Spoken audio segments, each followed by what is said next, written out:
La période des fêtes, ces abus gastronomiques, des lendemains parfois difficiles, ajoutez à cela les virus de l'hiver. Vous avez certainement dû faire un passage chez votre pharmacien ces derniers jours, j'en suis sûr.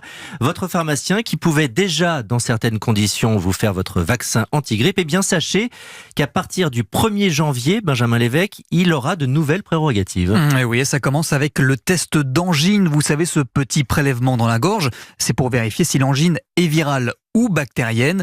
L'idée avec cette mesure, c'est d'éviter l'utilisation abusive d'antibiotiques et donc bien de lutter contre leur résistance. Alors les pharmaciens vont aussi pouvoir prescrire eux-mêmes certains médicaments. Alors attention, ça ne sera pas open bar, ça sera réservé qu'à des pathologies bien précises comme les abcès dans la bouche, les conjonctivites ou encore les infections urinaires, comme l'explique Gilles Bonnefond, président de l'Union des syndicats de pharmaciens d'officine.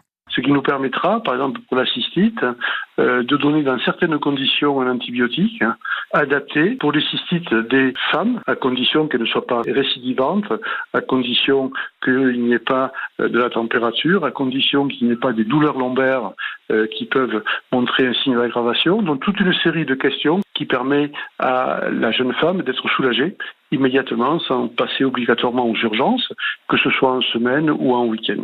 Et puis dernière nouveauté, en fonction de votre douleur ou de l'état de votre guérison, votre pharmacien pourra adapter le dosage de certains traitements, comme par exemple les anti-inflammatoires. Merci Benjamin Lévesque, des pharmaciens qui prescrivent des médicaments. Qu'en pensez-vous ?